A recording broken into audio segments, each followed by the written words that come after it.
I was in college in Amherst, Massachusetts, and I had an early morning class, so I'd always get a large coffee because I'm not a morning person, so I had to wake up. And it was a class on non-Shakespearean Elizabethan era drama. So it was on a class in Shakespeare's age, but studying plays not by Shakespeare. So non-Shakespearean drama. We were reading a play called Revenger's Tragedy. The instructor was probably like 70. So she was kind of old and maybe sometimes didn't have the most control over the classroom. And big class, had my coffee, and a girl comes in right before class and said a plane had hit the World Trade Center.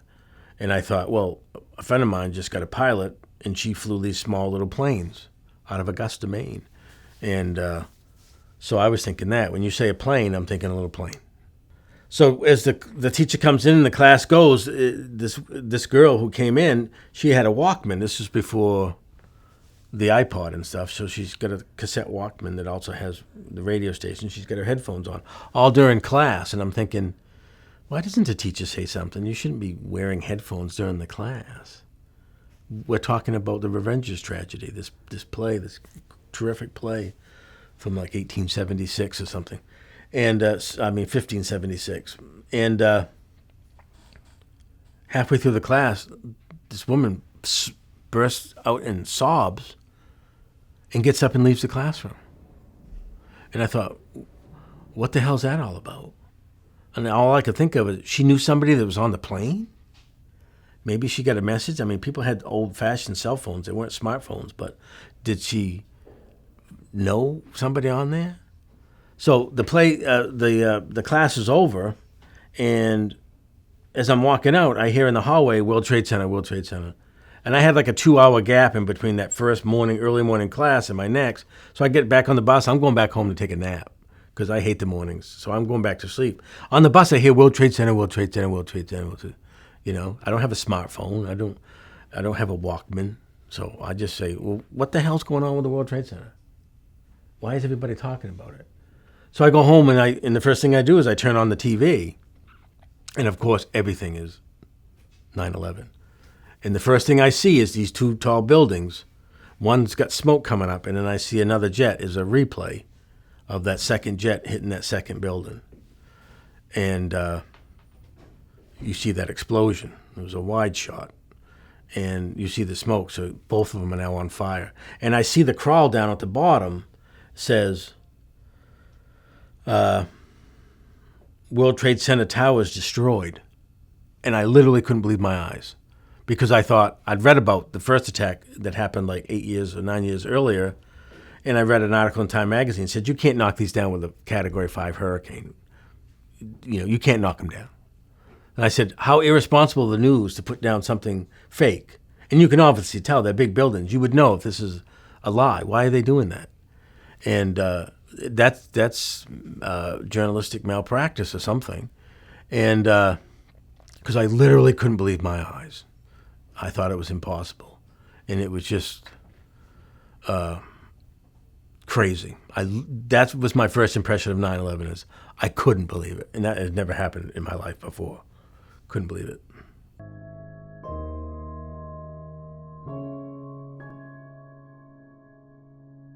My first memories is when I read about the World Trade Center, that first attack in the early 90s, I'd learned that there were like 50,000 people like worked in those two top buildings. So I was thinking like that's the population of like Bangor.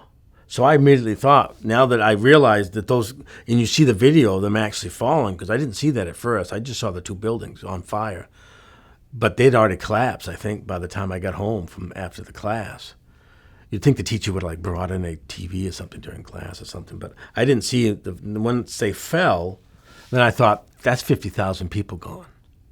And I thought, this country's going to turn into a police state. They're gonna crack down, and I think our democratic republic might be over. That was what I was thinking. Later, you learn that there was an evacuation. It took a while for them to collapse, so they got most of the people out, but there was still like 2,500 people in there, and then it was like several hundred who died on the ground and stuff, and all the firemen and the police officers.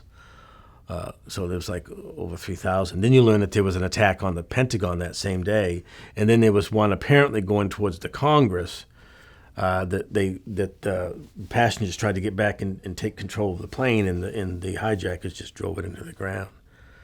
So it was the Twin Towers that was the most spectacular as far as a media standpoint, and I teach media. So it was very dramatic because they had so much coverage. They had so many photographs. So my first impression was the world's gone insane. For somebody to fly jets into buildings, jets that obviously probably had babies on there and old ladies, this is insane. And then I thought we're going to become a police state, that the democracy is going to start to end. That was my immediate impression. It was this is goddamn crazy. If you don't want to talk about it, yeah, it's not a good day.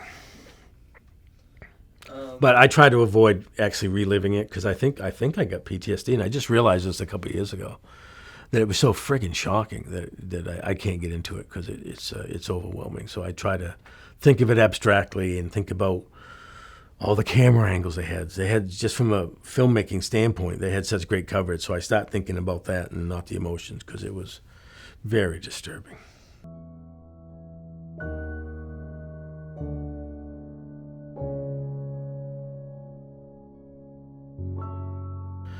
Well, the first thing I remember is just that they grounded all the flights in the whole country, and I've never seen that. Normally, you look up at any time, and I was in Western Massachusetts, so one of the jets turned around right above where I was at school, right above Western Mass. So I could have seen it, the contrail.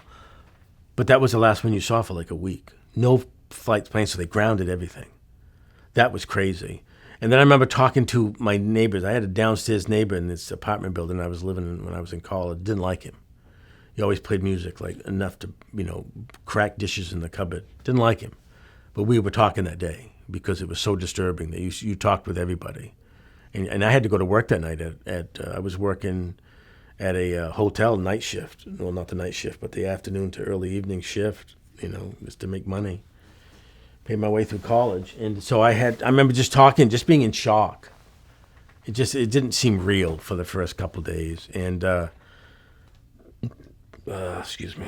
But I remember just everybody was just in shock, and I remember turning on the internet was happening at the time, so I remember just World Trade Centers destroyed, Pentagon attacked, and all that. I remember reading it online. Like I still might even have those screen grabs that I may have taken and stuff like that. But I don't have a lot of memories from that day, memorial stuff and pictures and newspapers, because I don't want to remember it, really, I guess. But the whole world just kind of was talking about that. So that's weird too. The international community, everybody was talking about it. It was like the only thing anybody talked with for days and days. And that thing smoked. Those towers were enormous, and that was all you saw was burning, smoking rubble for 2 or 3 weeks. And I remember we gave like $100, my wife and I. Everybody was giving money. I remember putting on a credit card. We didn't have any money, but we went into more debt just to send some money to the survivors of all the people that died and the firemen who gave their lives that day. Yeah. What do you remember, like, the government's, like how fast and how powerful did they attempt, like how... Yeah, it wasn't long before, well, just to give you context, the Soviet Union tried to go into Afghanistan and remove the Taliban. Taliban was a very ultra-conservative, right-wing, kind of fanatic religious group that controlled Afghanistan. And they allowed Al-Qaeda, who was the people behind the right-wing extremists, who were behind the 9/11 attacks, trained and we're all together in Afghanistan. So pretty much everybody, I saw one lady out saying, don't invade Afghanistan, but pretty much everybody, including me, and I'm not sure I was right now, but the military within like a couple weeks or a month attacked Afghanistan to take out the Taliban, who was given a home for Al-Qaeda, who attacked us on 9/11. and they took down the Taliban in like 2 days. And this is, remember, this is the Soviet Union tried that for years to take over Afghanistan, and they couldn't. But our very good and very expensive military took them right out. Everybody. There was a song like we're going to, that song by what's his name, Harry Belafonte.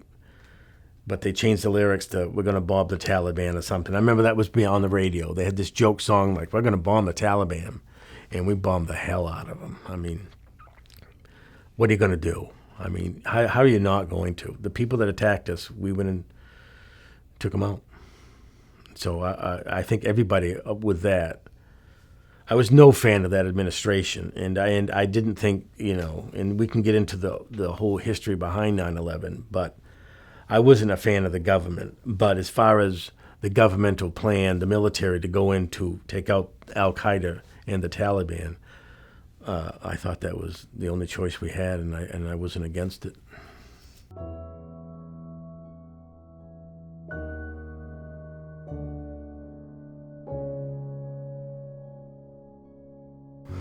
No, didn't really change things. I didn't have much respect for the people that were in charge on that day, frankly. And within a couple weeks of that, we had suddenly this 1,000-page bill is signed called the Patriot Act, which is a very controversial bill. So I did see the country start to crack down on free speech, and that you couldn't criticize this, and everyone had to get behind the president and all that. And I thought the whole lead up to 9/11 was incompetent, frankly. So I was very much against. After invading Afghanistan, I thought we were kind of done, and then we could, but they kept going, and then they decided to use that as a pretext to invade Iraq, which is part of this called Project for a New American Century, which was an idea to take over the Middle East and the oil reserves, kind of. And I thought they started to use 9/11 to lie us into a war to invading Iraq. That's my personal opinion. It's complicated. Others will disagree. Fine. But Iraq had nothing to do with 9/11. So why is our major response after we take out the Taliban in Afghanistan? Why are we going into Iraq? And how many soldiers died because of the invasion of Iraq? About 3,000. I think more than that. How many Iraqis did? So in response to 9/11, we go into Iraq. It was just, I thought it was profoundly stupid and the dumbest thing that this country has ever done up until that point. Because the United States doesn't do that. The United States has a good reason. Generally, I think we're on the side of justice and human rights. And suddenly that started to change when we just lied as a pretext to go into Iraq to get rid of Saddam Hussein. It had nothing to do with 9/11. I thought the world's on our side, and now suddenly they're not on our side because we're making up this excuse to invade Iraq. It had nothing to do with 9/11. That was very disturbing. So that whole response, using that as a pretext to kind of as a false pretext to go into Iraq, was a major mistake by this country, and I think it changed our foreign policy ever since.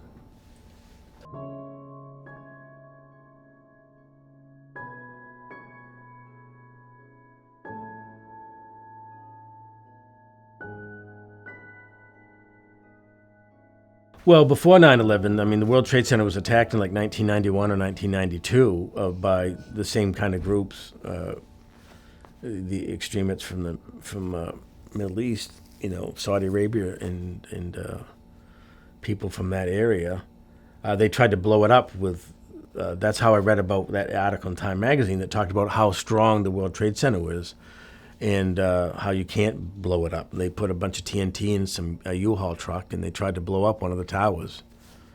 And so terrorism was already happening in the United States by this same group, and we just dropped the ball on following. So terrorism was there. Terrorism, there was a plot that was found out by the Clinton administration to stop on the millennial on New Year's Eve. There was a plot to come in to do a bunch of terrorism, and they found the weapons before they got into the United States. So they stopped that terrorist attack. So yeah, terrorism was happening, but not on this great scale of 9/11. So you knew about terrorism, yeah, but you couldn't imagine that something like this would happen with 4 jets and the World Trade Center buildings, both of them, Pentagon. So I didn't think terrorism that they were that crazy. So it ramped it up. Like, yeah, there are some crazy people in the world.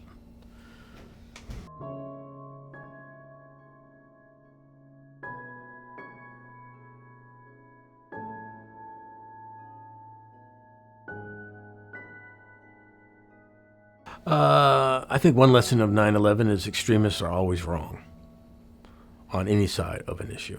If you can be an extremist, and it's not always just the other people, but extremism is 9/11 was wrong, and our response at times was extreme, and I think that was wrong too. But I think the lesson is you can't let go of your democratic values. In human rights, it's too easy to use terrorism as an excuse to do terrorism of your own, and that's just, I think extremism is always wrong. I think that's one of the lessons of 9/11. And also the role of government. Prevention. People in government have to do their jobs, and because it's important, but you shouldn't. In that search for terrorism, in doing your job, you can't let go of the values that are in the Constitution of in human rights. You can't let that go, no matter what.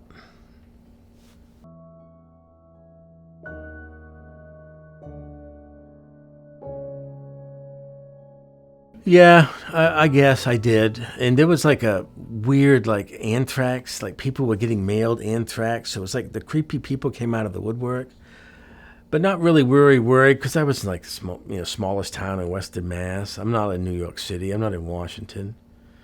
But I did have dreams that there were jets coming and I was in a tall building. I don't like tall buildings, just, I don't like heights, so I would never have gone into the World Trade Center. I never would have gone up high. I don't like to go into a building that you can't jump out of safely. That's my goal. So I would have dreams that I was in a tall building and that there were jets flying over, and so I had nightmares for a long time.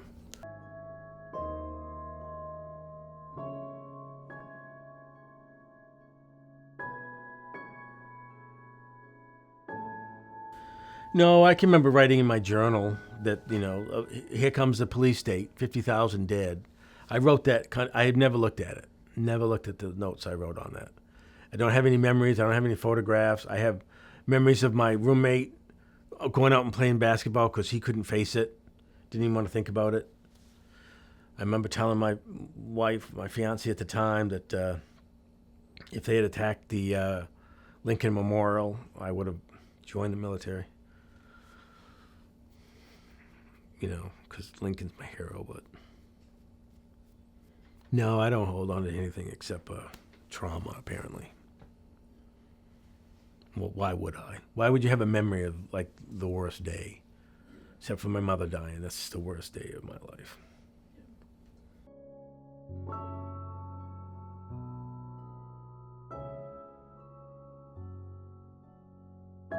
Well, every day, I think of it when I see the new buildings, or if I watch a movie set in New York in 1977, I will see the World Trade Center and I'll think about it.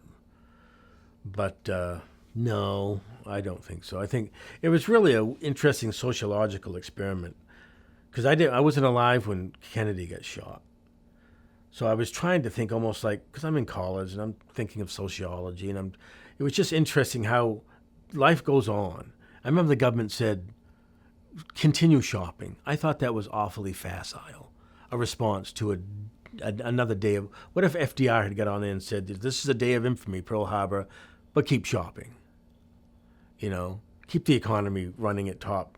I thought that was like, I don't think we grieved enough as a nation. I think we just went about our business, and it was interesting how little it really hit us, I think. I don't think we had a formal grieving. I think the government weaponized it, turned it into a political issue, and we didn't have time to really get together and say, this is awful, and what has happened to us, and have a moment of grief. We just went out, let's go shopping. Yeah, we had a few months of weirdness, and then it's back to normal. Back to put on your headphones and forget about it. I guess I probably did too.